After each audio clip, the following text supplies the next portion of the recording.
Chapter 10, A Talk in the Orchard. Ginger and I were not of the regular, tall carriage horse breed. We had more of the racing blood in us. We stood about 15.5 hands high. We were therefore just as good for riding as we were for driving. And our master used to say that he disliked either horse or man that could do but one thing. And as he did not want to show off in London parks, he preferred a more active and useful kind of horse. As for us, our greatest pleasure was when we were saddled for a riding party, the master on Ginger, the mistress on me, and the young ladies on Sir Oliver and Merrylegs. It was so cheerful to be trotting and cantering all together that it always put us in the high spirits. I had the best of it, for I always carried the mistress. Her weight was little, her voice was sweet, and her hand was so light on the rein that I was guided almost without feeling it. Oh, if people knew what a comfort to horses a light hand is, and how it keeps a good mouth and a good temper, they surely would not chuck and drag and pull at the rein as they often do. Our mouths are so tender where they have not been spoiled or hardened with bad or ignorant treatment.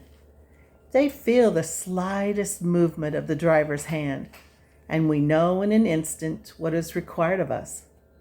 My mouth has never been spoiled, and I believe that was why the mistress preferred me to Ginger, although her paces were certainly quite as good.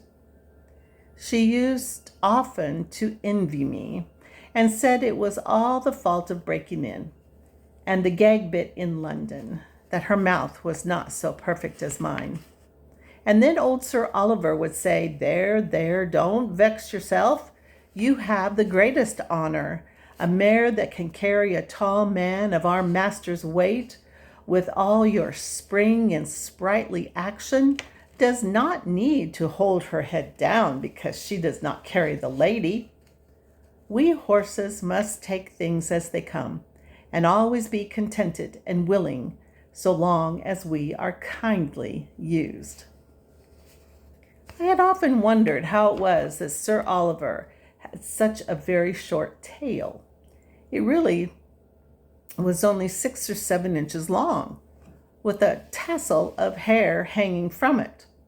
And on one of our holidays in the orchard, I ventured to ask him by what accident it was that he had lost his tail. Accident? He snorted with a fierce look. It was no accident. It was a cruel, shameful, cold-blooded act. When I was young, I was taken to a place where these cruel things were done. I was tied up and made fast so that I could not stir, and then they came and cut off my long and beautiful tail, through the flesh and through the bone, and took it away. How dreadful, I exclaimed. Dreadful. Ah, it was dreadful. But it was not only the pain, though that was terrible and lasted a long time.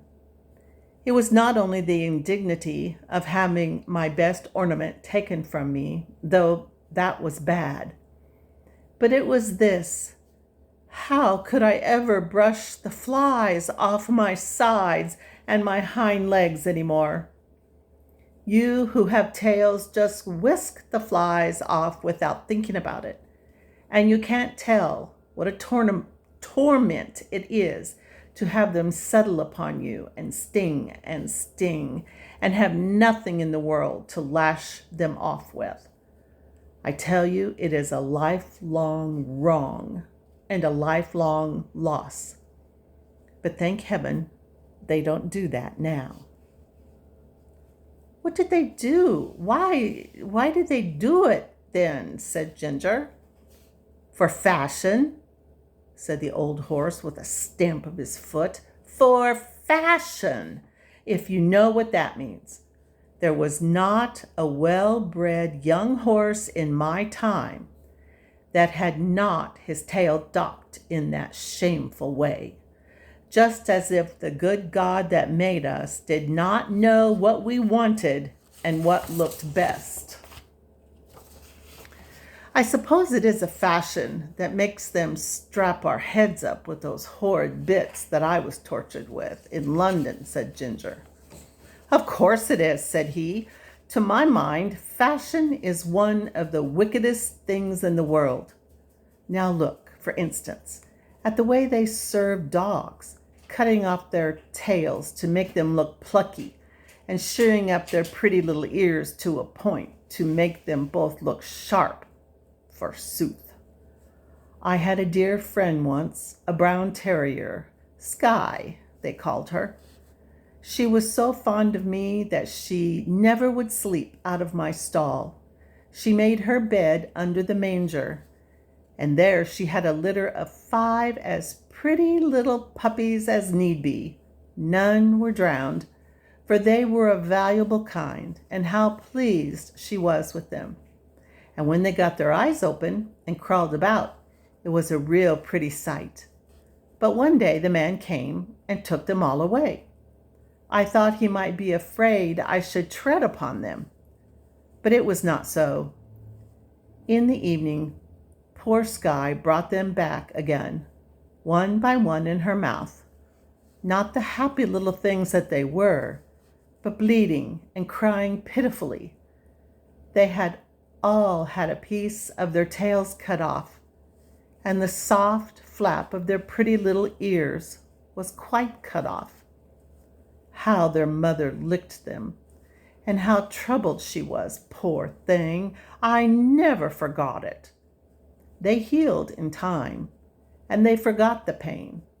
But the nice soft flap, that, of course, was intended to protect the delicate part of their ears from dust and injury, was gone forever. Why don't they cut their own children's ears into points to make them look sharp? Why don't they cut the end off their noses to make them look plucky? One would be just as sensible as the other. What right have they to torment and disfigure God's creatures? Sir Oliver, though he was so gentle, was a fiery old fellow, and what he said was all so new to me and so dreadful that I found a bitter feeling towards men rise up in my mind that I had never had before. Of course, Ginger was very much excited. She flung up her head with flashing eyes and distended nostrils, declaring that men were both brutes and blockheads. "Who talks about blockheads?" said Merrylegs, who just came up from the old apple tree where he had been rubbing himself against the low branch. "Who talks about blockheads? I believe that is a bad word." "Bad words were made for bad things," said Ginger, and she told him what Sir Oliver had said.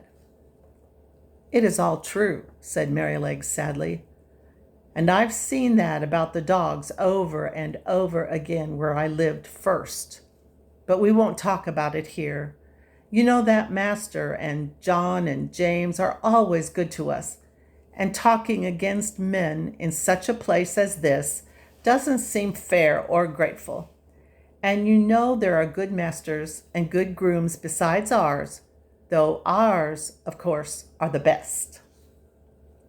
This wise speech of good little Merrylegs, which we knew was quite true, cooled us all down, especially Sir Oliver, who was dearly fond of his master.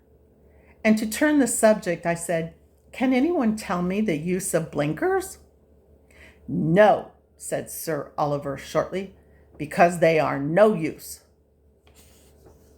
"They are supposed," said Justice, the roan cob, in his calm way, "to prevent horses from shying and starting and getting so frightened as to cause accidents." "Then what is the reason they do not put them on riding horses, especially on ladies' horses?" said I.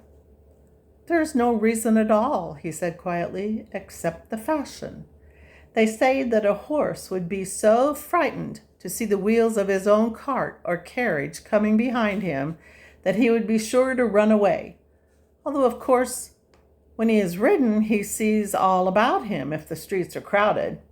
I admit they do sometimes come too close to be pleasant. But we don't run away. We are used to it and understand it. And if we never had blinkers put on, we should never want them. We should see what was there and know what was what, and be much less frightened than by only seeing bits of things that we can't understand. Of course, there may be some nervous horses who have been hurt or frightened when they were young, who may be the better for them, but as I have never was nervous, I can't judge. I consider, said Sir Oliver, that blinkers are dangerous things in the night. We horses can see much better in the dark than men can, and many an accident would never have happened if horses might have had the full use of their eyes. Some years ago, I remember there was a hearse with 2 horses returning one dark night, and just by Farmer Sparrow's house, where the pond is close to the road, the wheels went too near the edge, and the hearse was overturned into the water. Both the horses were drowned, and the driver hardly escaped. Of course, after this accident, a stout white rail was put up that might have been easily seen. But if those horses had not been partly blinded, they would of themselves have kept further from the edge, and no accident would have happened. When our master's carriage was overturned before you came here, it was said that if the lamp on the left side had not gone out, John would have seen the great hole that the roadmakers have left. And so he might. But if old Colin had not had blinkers, he would have seen it, lamp or no lamp, for he was far too knowing an old horse to run into danger. As it was, he was very much hurt. The carriage was broken, and how John escaped, nobody knew.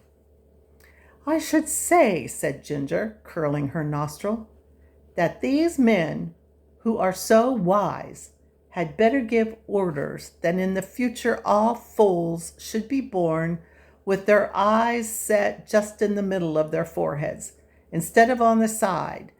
They always think they can improve upon nature and mend what God has made. Things were getting rather sore again when Merrylegs held up his knowing little face and said, I'll tell you a secret. I believe John does not approve of blinkers. I heard him talking with Master about it one day.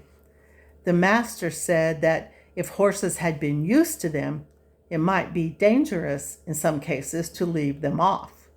And John said he thought it would be a good thing if all colts were broken in without blinkers, as was the case in some foreign countries. So let us cheer up and have a run to the other end of the orchard. I believe the wind has blown down some apples, and we might as well just eat them as the slugs. Merrylegs could not be resisted, so we broke off our long conversation and got up our spirits by munching some very sweet apples which lay scattered on the grass. That's it for today, and next time we'll read Chapter 11 of Black Beauty.